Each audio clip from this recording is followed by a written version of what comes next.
Trump tariffs force Takisawa, Taiwan into furloughs. Ex-First Lady Shu-chen suffers second collapse.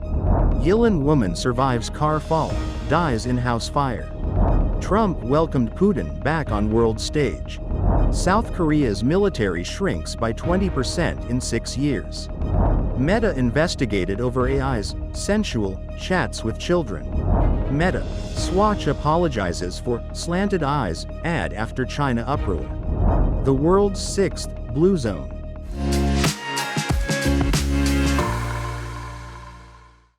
Hello, I'm Helen. Thank you for joining us on FUNDAY News. It is Tuesday, August 19th, World Humanitarian Day. And here are your top stories.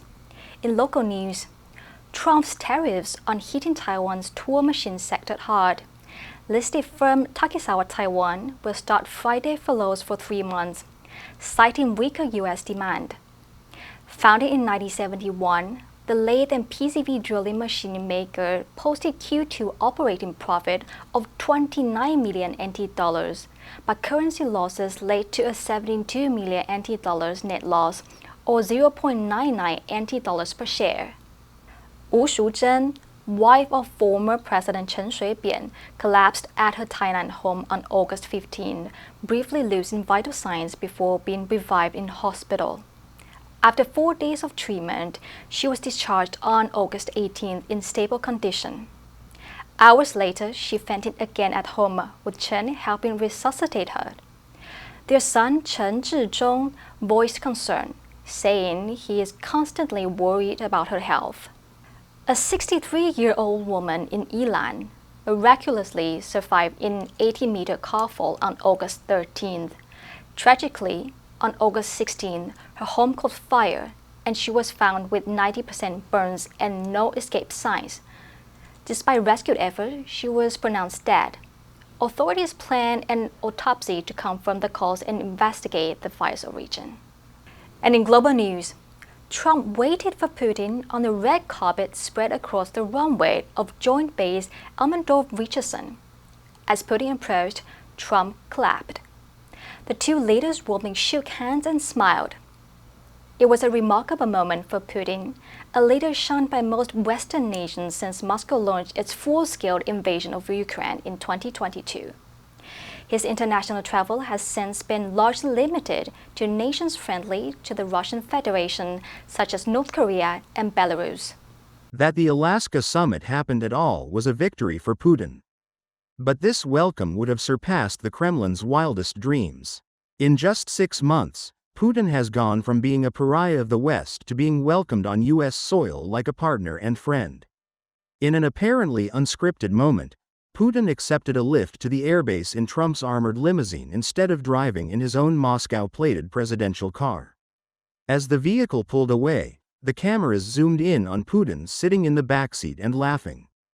Despite Trump's assertion of great progress, nothing of substance was unveiled at the Alaska summit, yet the two leaders left the door open for another meeting, this time on Russian soil.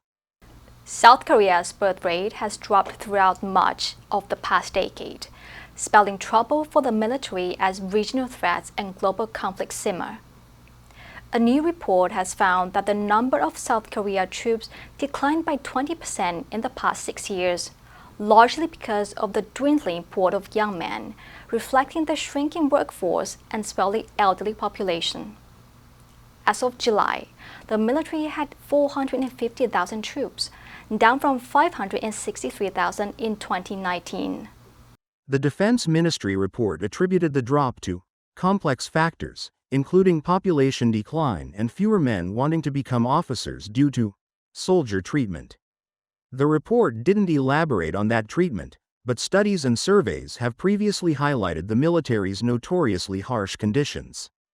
The news comes at a bad time for South Korea, a key Western ally that hosts large numbers of U.S. troops and has a mutual defense treaty with Washington. Just across the border, neighboring North Korea has sent tens of thousands of soldiers to fight for Russia along the front lines in Ukraine, raising fears that Moscow may share advanced military technology with Pyongyang in exchange.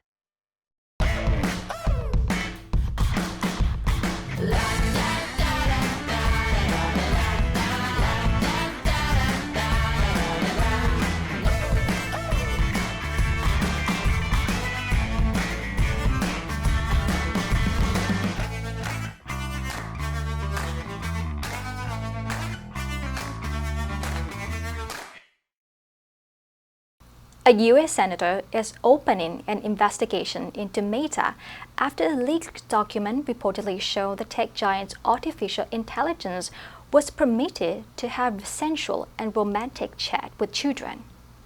The internal document was reportedly titled Gen AI Content Risk Standards.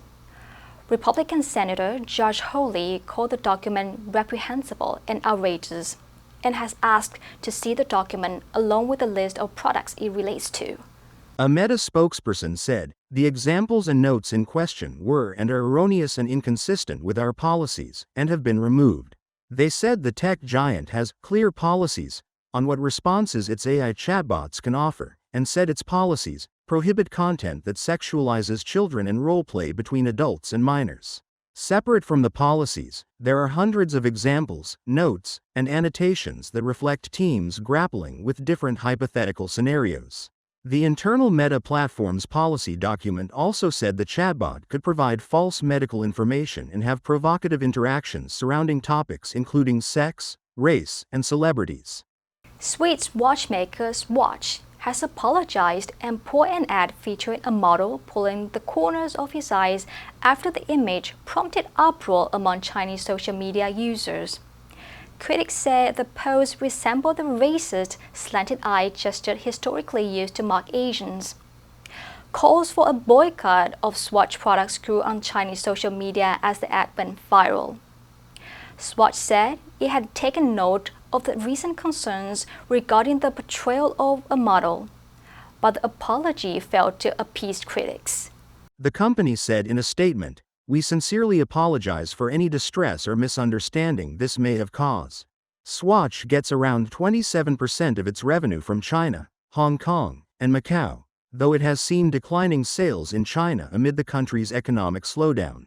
The company also produces Omega, Longines, and Tissot watches. In recent years, Chinese consumers have organized boycotts against perceived insults to their culture or threats to national interests. In 2021, there was a widespread Chinese boycott against global fashion brands like H&M, Nike, and Adidas after they expressed concern over alleged human rights abuses in Xinjiang province. A child born in Singapore in 1960 was only likely to live to 65. But today, 60 years after Singapore's independence in 1965, life expectancy has surged past 86. In addition, the number of centenarians in Singapore doubled over the 10-year period from 2010 to 2020. This huge leap in longevity has largely been driven by international government policy and investment. The distinction was even enough to have the country named the world's 6th blue zone in August 2023.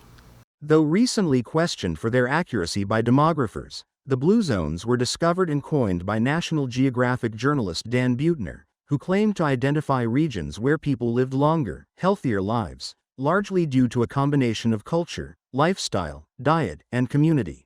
Singapore was the first new region to be added to the blue zones in decades and stands apart from the other blue zones in part because the longevity of its people comes more from forward-thinking policies than from long-established cultural traditions in other blue zone communities like Ikaria, Greece, or Nicoya, Costa Rica. But it's not just the quantity of life, but also the quality of life that residents here appreciate. The answer for yesterday was C, pierced.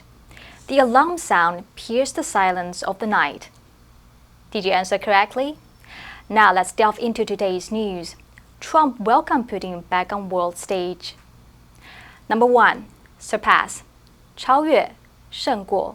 She worked hard to surpass her previous achievements. Number 2. Unscripted. 即兴的. The actor gave an unscripted speech that moved the audience. Number 3. Assertion, 断言, 主张. His assertion that the plan would fall proved to be true. Next, we have a multiple choice question for everyone to practice. Which answer would you choose? You can write your answer in the comments section. The correct answer will be announced tomorrow. Every year, thousands of men and women the world over put their lives in danger working in humanitarian causes all over the world. Working in the most poverty and illness-stricken third world countries the world over, often in areas of great social violence. These dedicated heroes put their lives on the line and sometimes lose them in the pursuit of their goals. World Humanitarian Day is when we remember these heroes and their sacrifices. And that's all for today's FUNDAY News. Be sure to tune into FUNDAY News from Monday to Friday and click the link below to join FUNDAY for free. I'm Helen, your host. I'll see you next time.